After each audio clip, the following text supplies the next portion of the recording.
Systemic thickness, wall की thickness ज्यादा होगी। जितनी थिकनेस ज्यादा होगी उतना रेजिस्टेंस क्या होगा, उतना रेजिस्टेंस क्या होगा?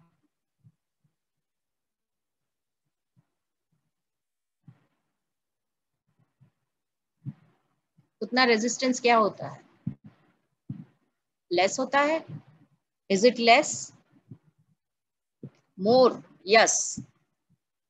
जितना जितना थिकनेस स्मूथ मसल कोट का ज्यादा होता है ना, उतना तुम्हारा जो थिक अगर वॉल हुई तो वो आर्टेरियल वॉल तुम्हारी कंप्लायंट नहीं होगी। कंप्लायंस का मतलब क्या होता है? कंप्लायंस का मतलब how easily it is stretchable. हाँ, तो अगर स्मूथ मसल कोट अगर जितना ज्यादा होगा उतना कंप्लायंस क्या होगा? कम होगा। कंप्लायंस कम होगा यानी रेजिस्टेंस उसका ज्यादा होगा। समझ में आया? ठीक है। तो compare to systemic arterioles, pulmonary जो आर्टेरियोल है that contain less smooth muscle fibres and the smooth muscle coat is very less. It means compared to systemic arteriole, जो pulmonary arteriole है, ठीक है, it is highly compliant, it is more compliant, easily stretchable, it is more elastic. समझ में आया? Third point जो लिखा है, pulmonary blood vessels are, ठीक है, और जितना इलास्टिक होगा, जितना कंप्लायंट होगा, उतना रेजिस्टेंस कम होगा। ठीक है, और रेजिस्टेंस कम होगा तो उसके अंदर प्रेशर कितना कैसा होगा? प्रेशर कितना होगा? अगर रेजिस्टेंस कम होगा तो प्रेशर क्या होगा? उसके अंदर का प्रेशर क्या होगा? ठीक है, रुशिल मैं बाद में बताऊंगी तुम्हारा जो क्वेश्चन था उसका, कि natural, it is a normal one, सभी में वो मिक्स होता है, मैं बाद में शंट के टाइम पर आती हूँ। ठीक है, okay. So pulmonary blood vessels, I am reading it out, मैंने ऑलरेडी बता दिया। Third point, the pulmonary blood vessels are more elastic and distensible, क्योंकि स्मूथ मसल कोट कम है प्लस उसकी वॉल भी थिक है, थीन है, sorry. Pulmonary capillaries are larger than the systemic. Even the capillaries में भी change है. Not only the arterioles, but capillaries are also different than the systemic capillaries. जो pulmonary capillaries है, they are larger than the systemic capillaries and they are more dense and have a multiple anastomosis. तो surface area समझ में आया? ठीक है। So the vascular resistance is less and so the pulmonary vascular system is a low pressure system. Clear? ठीक है, तो ये तुमको एज अ फिजियोलॉजिकल बेसिस पूछ सकते हैं, pulmonary vascular system is a low resistance low pressure system, तो तुमको उसको एक्सप्लेन करना होगा। Clear? So this is about the characteristic features. Now coming to functions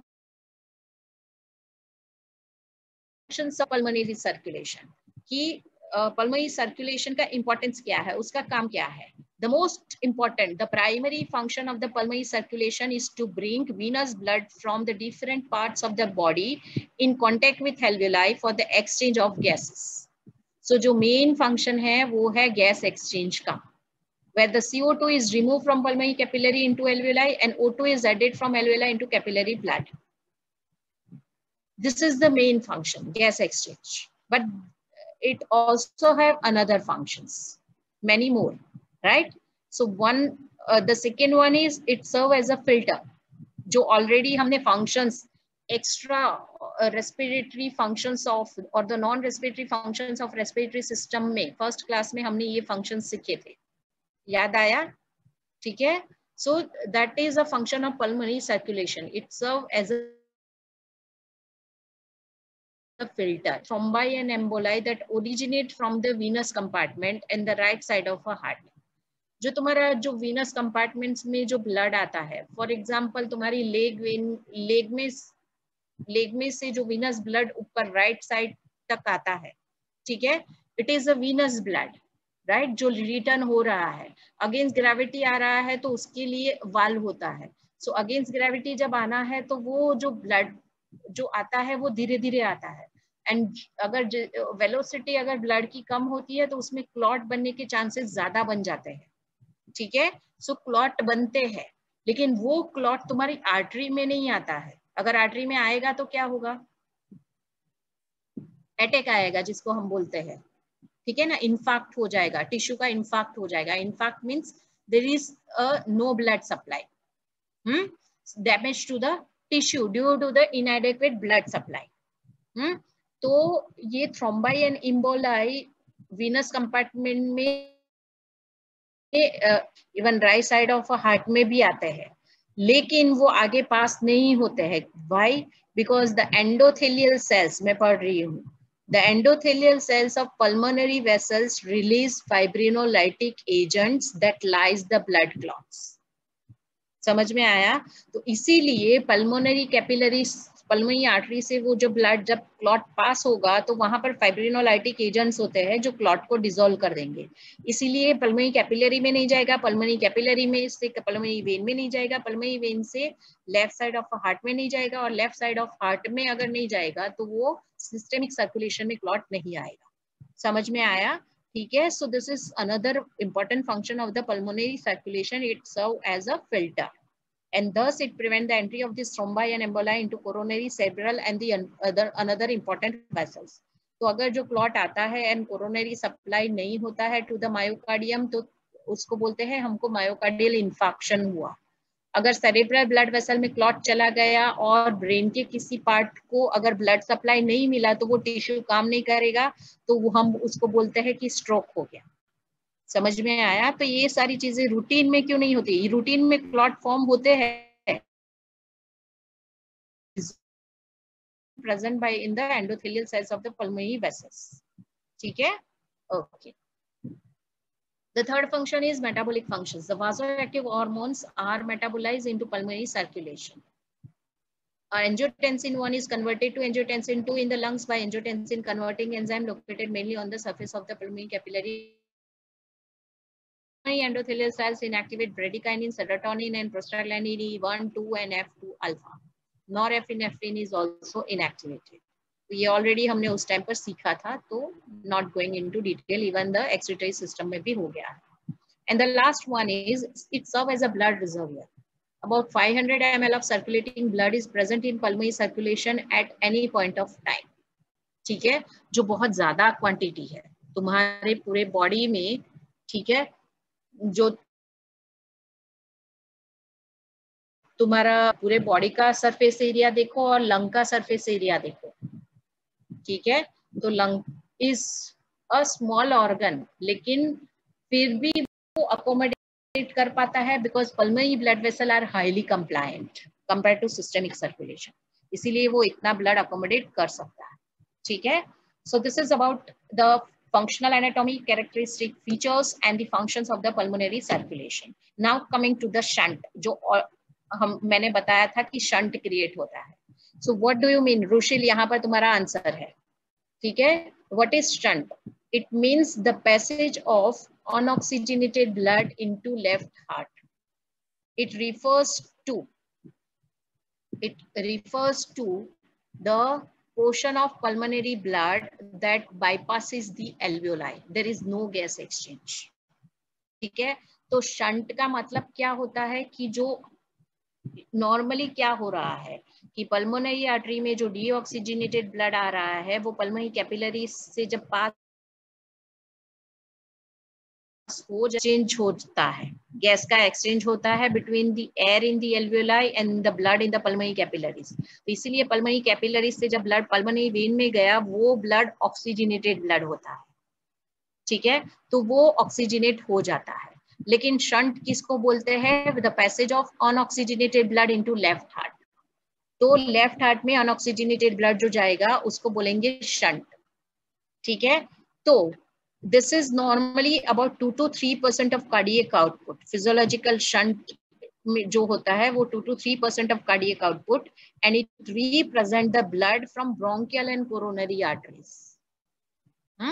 It is also called as a venous admixture of a blood, means addition of unoxygenated blood with lower PO2, that is 40 millimeter of mercury, to oxygenated blood with a higher PO2, that is 95 millimeter of mercury, returning to the left side of a heart.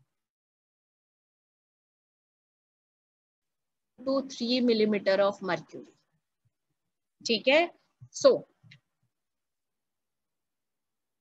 Physiological shunt, इसमें अगर नहीं समझ में आया है तो बताओ, मैं फिर भी इसको एक्सप्लेन करती हूँ जो थर्ड लाइन है उसको, कि when there is a gas exchange occur between the air in the alveoli and the blood in the capillary pulmonary capillaries, तो जो कैपिलरी ब्लड बाईपास हो, मतलब पास हो गया एल्वियोलाई को, ठीक है, जो पल्मोनरी वेन में जो ब्लड आया ना, उसका तुम्हारा partial pressure 100 millimetre of mercury होता है. क्यों? क्योंकि जो तुम्हारा oxygen, partial pressure of oxygen in the alveoli 100 है, ठीक है, और जो पल्मोनरी वेन में आता है ब्लड, ठीक है, उसमें पल्मोनरी कैपिलरी में जो डीऑक्सीजनेटेड ब्लड आया फ्रॉम द पल्मोनरी आर्टरी, उसमें तुम्हारा partial pressure of oxygen 40 millimetre होता है, ठीक है, यानी डीऑक्सीजनेटेड जो ब्लड आया उसमें 40 है, एंड एल्वियोलर एयर में PO2 100 है. इसीलिए oxygen from higher pressure to lower pressure transport होता है. हायर प्रेशर होता है एल्वियोलाई के अंदर 100 है ना, और जो ब्लड आया उसमें 40 है, इसीलिए ऑक्सीजन मूव करेगा into the from alveolar air into the blood into capillaries. वो कब तक मूव करेगा ऑक्सीजन? कब तक वो मूव करेगा? जब तक ऑक्सीजन दोनों साइड इक्वल ना हो जाए. It means the blood which enter into the pulmonary vein, pulmonary capillary से जो ब्लड पल्मोनरी वेन में गया, उसमें तुम्हारा PO2 कितना होगा? 100 मिलीमीटर ऑफ मर्क्यूरी, ठीक है. लेकिन जो लेफ्ट साइड ऑफ वेंट्रिकल से अवोटा में जो ब्लड आता है ना, उसका PO2 95 मिलीमीटर ऑफ मर्क्यूरी होता है. It means your arterial PO2 is 2 to 3 millimetre, जो लास्ट लिखा है 2 to 3 मिलीमीटर कम होता है. और ऐसा क्यों होता है? Because of this shunt. और ये शंट क्यों होता है? Because of this two reason. One is bronchial blood flow bypasses the alveoli. The deoxygenated blood from the bronchial circulation is directly drained into pulmonary veins. ठीक है, जो bronchial capillary बनी, capillaries ने बाकी के सारे conducting areas and lung parenchyma सभी tissues को सप्लाई करके जो डीऑक्सीजनेटेड ब्लड है वो ब्रोंकियल वेन में गया. वो ब्रोंकियल वेन का जो ब्लड है ना, वो डायरेक्टली पल्मोनरी वेन में मिक्स होता है. और अगर पल्मोनरी वेन में अगर मिक्स हुआ, यानी यहाँ पर एडमिक्सचर हुआ, वीनस एडमिक्सचर हुआ, थर्ड लाइन में देखो, it is also called Venus admixture of a blood, ठीक है. वीनस ब्लड, वीनस का एडमिक्सचर हुआ, ठीक है. ब्रोंकियल, यहाँ पर ब्रोंकियल वेन का blood is directly mix with the pulmonary venous blood without being oxygenated. और without being oxygenated अगर blood, यहाँ पर अगर तुम ध्यान से देखो तो bronchial circulation लिखा हुआ है, ऊपर की कॉर्नर की फिगर देखो लेफ्ट हैंड साइड पर, bronchial circulation लिखा हुआ है. कहाँ से अराइज होता है? नीचे देखो अवोटा लिखा है, लेफ्ट वेंट्रिकल, लेफ्ट वेंट्रिकल से अवोटा, अवोटा से bronchial artery, bronchial artery bronchial circulation, capillaries बन के ब्रोंकियल वेन. अभी वो जो ब्रोंकियल वेन है वो डायरेक्टली कहाँ पर एम्प्टी कर रहा है ब्लड? पल्मोनरी वेन में. और पल्मोनरी वेन का ब्लड देखो, एरो को फॉलो करो, कहाँ जाता है? लेफ्ट साइड ऑफ एट्रियम में. यानी यहाँ पर वीनस ब्लड, ब्रोंकियल वेन का ब्लड पल्मोनरी वेन में जो ऑक्सीजनेटेड ब्लड है उसके साथ मिक्स हुआ. Venous blood enters the oxygen rich pulmonary vein. समझ में आया? ठीक है. वीनस ब्लड, यहाँ पर देखो नीचे की फिगर में देखो, एल्वियोलाई गोल दिखाया है, उसके अंदर PO2 तुम्हारा 100 है, ठीक है. एंड जो राइट साइड से जो आता है उसमें PO2 40 है, ठीक है. वो जब कैपिलरी, नॉर्मली क्या होता है, नॉर्मल लिखा है वहां पर, ब्लड गया एल्वियोलाई से, जब बाईपास करके पल्मोनरी वेन में जाएगा तब PO2 100 होता है, ठीक है. लेकिन वही ब्लड आगे जा रहा है तो ब्रोंकियल वेन, शंट जो लिखा है सोचो वो ब्रोंकियल वेन है, तो ब्रोंकियल वेन के अंदर PO2 कितना है, because it is a venous blood, तो PO2 40 होगा, तो वो 40 वाला ब्लड 100 PO2 वाले ब्लड के साथ मिक्स हो रहा है, एंड बिकॉज ऑफ मिक्सिंग, वो जो मिक्सिंग होता है, so the venous blood is mix with the arterial blood which makes a normal physiological shunt. Physiological shunt फिर से समझ में आ गया, ठीक है। तो वैसे ही कोरोनरी ब्लड का होता है, the deoxygenated blood from Thebesian vein drain directly into the left cardiac chamber. जो हार्ट है ना, heart is supplied by coronary arteries, coronary arteries divide होके कैपिलरी बनेगी, फिर मायोकार्डियम को सप्लाई करेगा, लेकिन फिर capillary join to form a vein. तो जो वीनस ब्लड है ना, हार्ट में से जो ड्रेन अनऑक्सीजनेटेड ब्लड आता है, तो वो वीनस ब्लड थैबेसियन वेन में आता है। और वो जो थैबेसियन वेन है वो directly left side of cardiac chamber में ही एम्प्टी करता है उसका वीनस ब्लड। यानी एक तो लंग वाला जो वीनस ब्लड है वो पल्मोनी वेन में आया, प्लस हार्ट का जो वीनस ब्लड है वो directly left side of heart में एम्प्टी करता है, और इसीलिए वीनस ब्लड आर्टेरियल ब्लड के साथ मिक्स होता है, और इसीलिए तुम्हारा जो मैंने अभी यहाँ पर बताया थर्ड लाइन में कि पल्मोनरी वेन में PO2 100 होता है, लेकिन जो आर्टेरियल अवोटा के अंदर जो ब्लड आएगा ना उसका PO2 कितना होता है, 95 millimetre of mercury. So this is called physiologic shunt. ठीक है, या ये सबको समझ में आ गया? Any doubt, any question? Rochelle, doubt clear हो गया तुम्हारा? Any question? ओके, सभी को समझ में आ गया?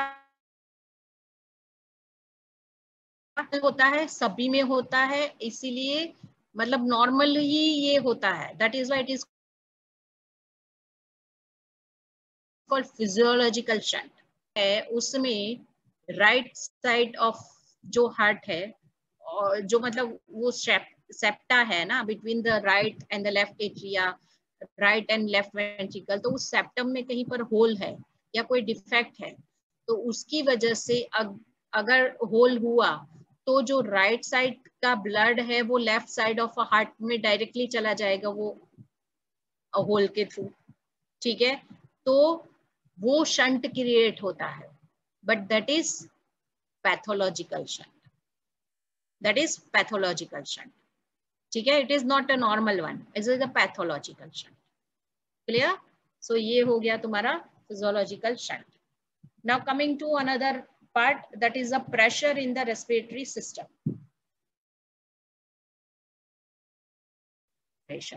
तो यहाँ पर भी दो सर्कुलेशन दिखाया है, one on left hand side पर pulmonary circulation, right hand side पर सिस्टमिक सर्कुलेशन। तो पल्मोनरी सर्कुलेशन में जो तुम्हारा ब्लड प्रेशर है यहाँ पर लिखा है 25/8, 25 eight the time of systole and 8 eight the time of diastole, in comparison to the systemic circulation. Systemic circulation में तुम प्रेशर देखो, इट इज 120/80। ठीक है, ब्लड प्रेशर कितना होता है 120/80, 120 सिस्टोलिक प्रेशर, 80 डायस्टोलिक प्रेशर। यानी सोचो कि पल्मोनरी सर्कुलेशन में प्रेशर कितना कम है। ठीक है, that is why it is low pressure system. और मीन प्रेशर देखो, पल्मोनरी सर्कुलेशन में 15 है, यहाँ पर 100 है। क्लियर? ठीक है, so this is about the pressure in the pulmonary circulation. So pulmonary arterial pressure is 25/8, mean pressure 15 है, pressure in the left atrium during diastole 8 होता है। ठीक है, लेफ्ट एट्रियम में डायस्टोल के टाइम पर प्रेशर 8 है। So the pressure gradient in pulmonary system कितना है 7। इसीलिए ब्लड आर्टरी से होके, कैपिलरी से होके, वेन से होके लेफ्ट एट्रियम में जाता है, उल्टा फ्लो नहीं है। उल्टा फ्लो का मतलब लेफ्ट एट्रियम से ब्लड पल्मोनरी वेन से, पल्मोनरी कैपिलरी से आर्टरी में नहीं आता है। समझ में आया? ठीक है, इसीलिए the flow is from pulmonary artery to capillary to vein to left atrium, because तुम्हारा जो पल्मोनरी आर्टरी है कैपिलरीज है उसमें प्रेशर ज्यादा है कंपेयर टू लेफ्ट एट्रियम, इसीलिए blood flow is towards the left atrium. ठीक है, now coming to the Starling forces. जैसे स्टालिंग फोर्सेस बहुत जगह पर तुमने पढ़ लिया है तो मैं डिटेल में नहीं बताऊंगी, लेकिन जो पल्मोनरी सर्कुलेशन में भी स्टालिंग फोर्स एप्लीकेबल है। तो इसमें पल्मोनरी जो कैपिलरी प्रेशर है दैट इज अबाउट 10 mmHg और ऑनकोटिक प्रेशर 25 mmHg होता है। So there is inward directed pressure gradient of about 15 mmHg, which keeps the alveoli free of fluid. आगे and we learned that because of surface tension there is a chances of pulmonary edema. ठीक है, लेकिन normally the pulmonary edema does not occur because surfactant is present. ठीक है, it reduces surface tension. Surface tension की वजह से क्या होगा, it favors the filtration, right? It is a pressure, वो खींचता है ना, और अगर वो फ्लूइड को खींचेगा यानी कैपिलरी से फ्लूइड बाहर निकलेगा, बाहर कहाँ, इंटरस्टिशियल स्पेस में, so that will lead to pulmonary oedema. But normally ऐसा नहीं होता है बिकॉज ऑफ सर्फेक्टेंट है। और नॉर्मली पल्मोनरी कैपिलरी प्रेशर 10 है, oncotic pressure because of protein 25 है। और ऑनकोटिक प्रेशर क्या करता है, एब्जॉर्प्शन करता है, एंड कैपिलरी प्रेशर क्या करता है, it is a hydrostatic pressure, so it favour filtration. तो अगर ऑनकोटिक प्रेशर एब्जॉर्प्शन कराता है -10, 25 - 10 तो होगा 15 absorb होगा। It means the fluid from interstitial fluid enter into capillary blood. Capillary blood से fluid interstitial space में नहीं जाता है। That is why normally there is no collection of fluid in the interstitial fluid. But if the pulmonary edema develops when the excess of free fluid accumulate in the interstitial space and the alveoli, and pulmonary edema is caused by कौन कौन सी condition में pulmonary fluid is collected into interstitial fluid. One is when there is increase capillary hydrostatic pressure, and hydrostatic pressure बढ़ता कब है, so वो बढ़ेगा when there is a high pulmonary venous pressure. And pulmonary venous pressure कब बढ़ेगा, जब mitral stenosis होगा। Mitral valve किसके बीच में होता है, बिटवीन द mitral stenosis और लेफ्ट हार्ट फेलियर, यानी लेफ्ट साइड। ठीक है ना, हाँ। So it is mitral stenosis, यानी वो स्टेनोसिस यानी वाल्व जो है तुम्हारा वो स्टेनोस हो गया, कॉन्ट्रैक्टेड रह गया, तो ब्लड आगे नहीं जाएगा। या फिर लेफ्ट हार्ट फेलियर हुआ, लेफ्ट साइड का हार्ट फेल हो गया। हार्ट फेल हो गया means left side of heart is unable to pump the blood into the aorta. So क्या होगा, ब्लड कलेक्ट होता जाएगा in the left side of heart, फिर वो ही ब्लड बैक प्रेशर की, क्योंकि वो ज्यादा अमाउंट तो अकोमोडेट नहीं कर पाएगा, सो पल्मोनरी वेन में इकट्ठा होगा, पल्मोनरी वेन का प्रेशर बढ़ेगा, पल्मोनरी वेन में ब्लड इकट्ठा होता जाएगा, तो फाइनली वो हैंडल नहीं कर पाएगा, तो वो क्या, पल्मोनरी जो कैपिलरी है वहां पर हाइड्रोस्टैटिक प्रेशर बढ़ेगा, और जब वहां पर प्रेशर बढ़ेगा तो फ्लूइड लीक आउट होगा इनटू इंटरस्टिशियल फ्लूइड, तो हो जाएगा pulmonary oedema.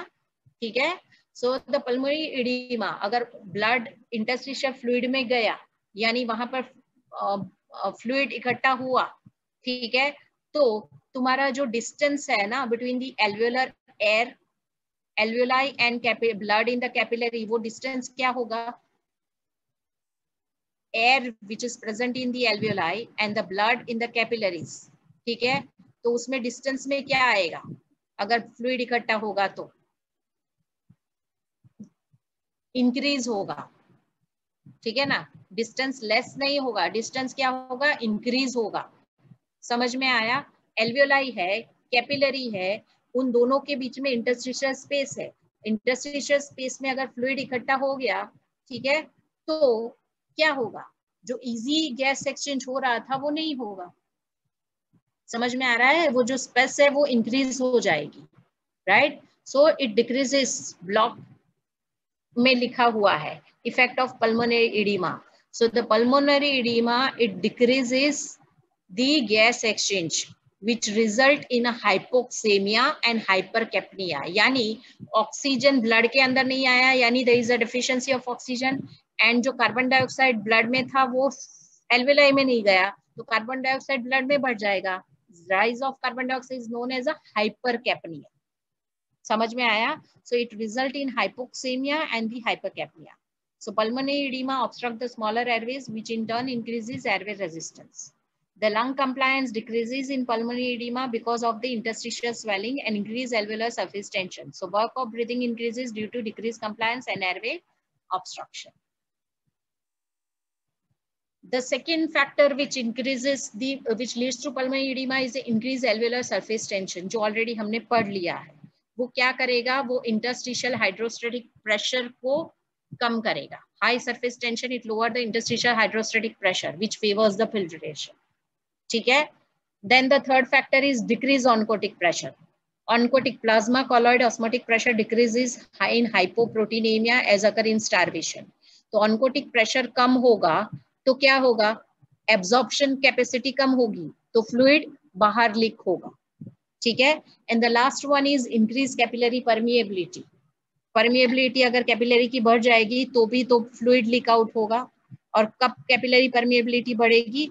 Either in oxidant damage like oxygen therapy और ओजोन टॉक्सिसिटी. इसीलिए ऑक्सीजन की भी टॉक्सिसिटी होती है.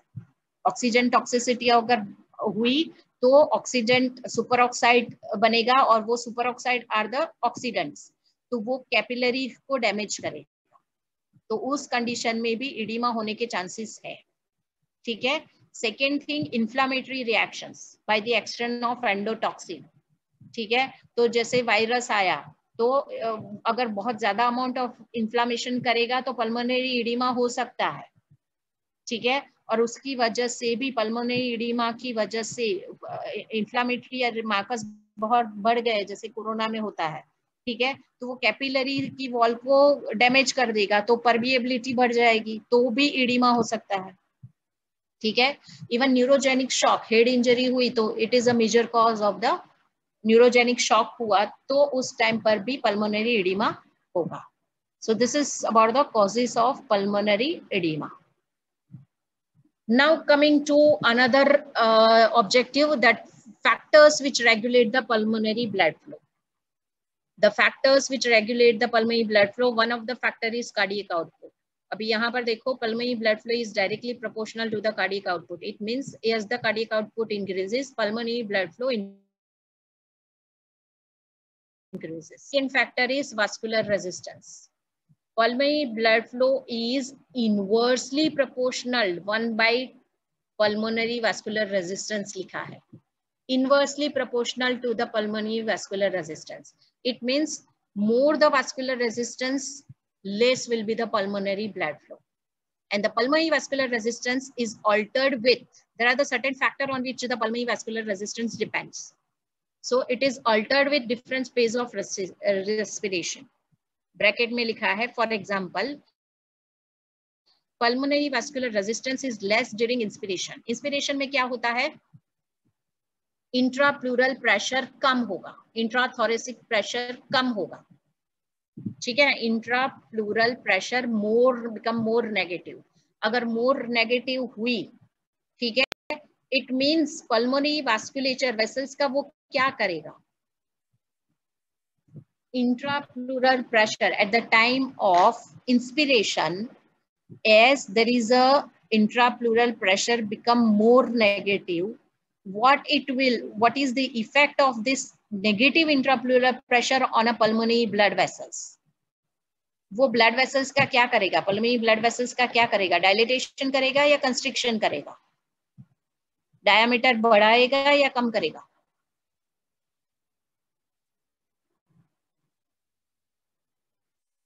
yes, it increases the diameter, right? as because बाहर से stretching हो रहा है ना.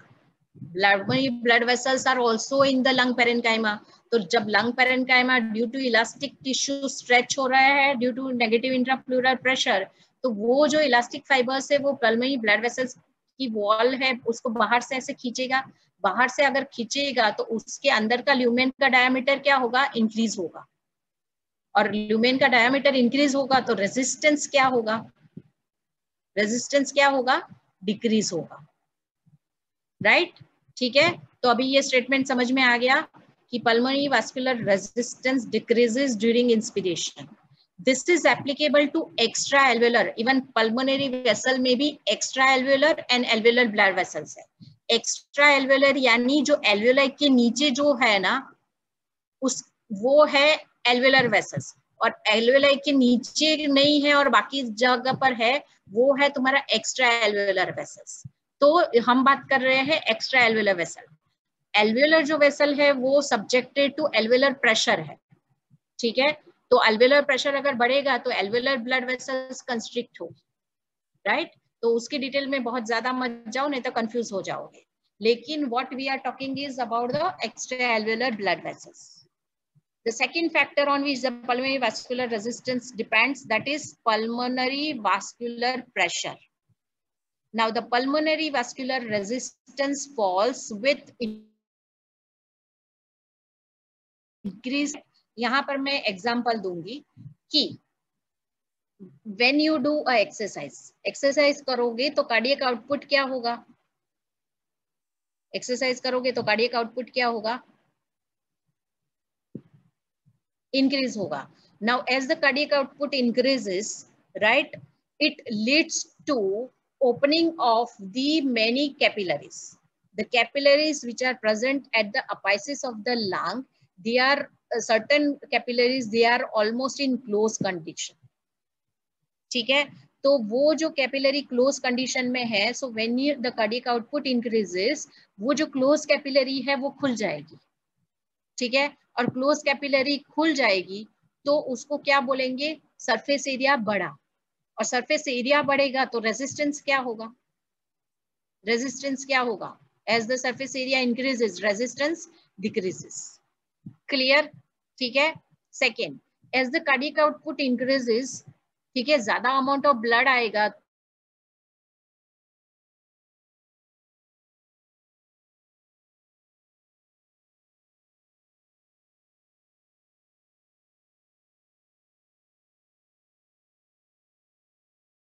It means pulmonary vascular resistance कम होगा तो ब्लड फ्लो ज्यादा होगा. समझ में आया. सो ये second factor, pulmonary vascular pressure affects the pulmonary vascular resistance. Pulmonary vascular resistance falls with increased pulmonary arterial pressure due to capillary recruitment and capillary distension. सबको ये समझ में आ गया.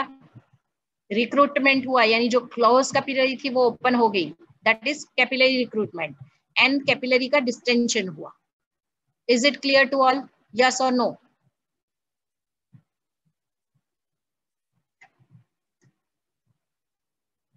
Okay. And the third and the last, that is oxygen tension. If there is a hypoxia, low oxygen tension, it increases pulmonary vascular resistance. Systemic vascular जो capillary होती, systemic vascular जो wall है ना, तो वहां पर हाइपोक्सिया की वजह से वाजो डायलेटेशन होता है. सिस्टेमिक सर्कुलेशन में hypoxia it leads to vasodilatation. Pulmonary circulation में यहां पर फिर से पढ़ो, low oxygen tension increases pulmonary vascular resistance by causing vasoconstriction. यानी hypoxia it leads to pulmonary vasoconstriction, and vasoconstriction होगा तो vascular resistance बढ़ेगा. क्लियर, ठीक है. और रेजिस्टेंस बढ़ेगा तो pulmonary blood flow कम होगा, ठीक है. और ब्लड फ्लो कम होगा, हाइपोक्सिया के टाइम पर कम होगा ब्लड फ्लो, तो ज्यादा टाइम मिल जाएगा गैस एक्सचेंज होने के लिए. क्लियर, ठीक है. So this is the second factors on which pulmonary blood flow depends. One is cardiac output, second is the vascular resistance. Now the third one is the neural factor. Under resting condition, पढ़ना मत ये sentence, सुनो. Under resting condition, the sympathetic tone to the pulmonary vasculature is very low or even absent. So under resting condition, there is no sympathetic tone. यानी जो pulmonary vessels होती है resting condition में, उसमें कोई भी कंस्ट्रिक्शन जैसा नहीं होता है, ठीक है. But when due to exercise और something, due to any cause, If the sympathetic stimulation occurs, it increases pulmonary vascular resistance by vasoconstriction, and so it decreases pulmonary blood flow. So this is the third factor. And the last, not the last one, alveolar oxygenation, जो मैंने अभी बता रही थी, ठीक है? It is a major regulating factors promoting the pulmonary or regulating the pulmonary blood flow is the partial pressure of oxygen in the alveolar gas. ठीक है? So whenever there is a decrease in alveolar PO2 hypoxia, यहाँ पर देखो figure में ऊपर की left hand side की hypoxia लिखा है, ठीक है? यानी यहाँ पर एल्वेलर PO2 कम है. एल्वेलर PO2 नॉर्मली 100 होता है, ठीक है? लेकिन एग्जाम्पल में मैंने यहाँ लिखा है कि PO2 कम हो गया, लेस देन 73 हो गया. तो अगर तुम ध्यान से देखो तो जो नॉर्मल एल्वेलाई है ना फिगर में ऊपर की, उसकी ब्लड वेसल देखो, और जो हाइपोक्सिया वाली है वो हाइपोक्सिया एल्वेलाई के नीचे की ब्लड वेसल देखो, ठीक है? सो हाइपोक्सिया वाली ब्लड वेसल में क्या हो गया? कंस्ट्रिक्शन हो गया. समझ में आया? ठीक है? सो अभी लिखा हुआ decreased alveolar PO2 produce pulmonary vasoconstriction.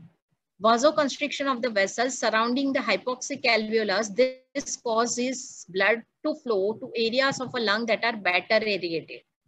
It is an adaptive mechanism. So blood flow is directed away from the poorly ventilated region. ठीक है? उसका जो हाइपोक्सिया, जहां पर एल्वेलर PO2 जिस एल्वेलाई में कम होता है ना, उस ब्लड वेसल का वाजोकंस्ट्रिक्शन हो जाएगा. तो वाजोकंस्ट्रिक्शन हो जाएगा तो यानी ब्लड फ्लो जहां पर जो एल्वेलाई ज्यादा एरेटेड नॉर्मल है वहां पर ब्लड फ्लो ज्यादा जाएगा. तो ये नॉर्मल मैकेनिज्म है. समझ में आया? ठीक है? सो ये कहां पर होता है? Usually at a high altitude the PO2 is reduced which produce global vasoconstriction. And second, pulmonary fetal pulmonary blood flow circulation is about 15% of cardiac output due to global vasoconstriction. Clear? ठीक है?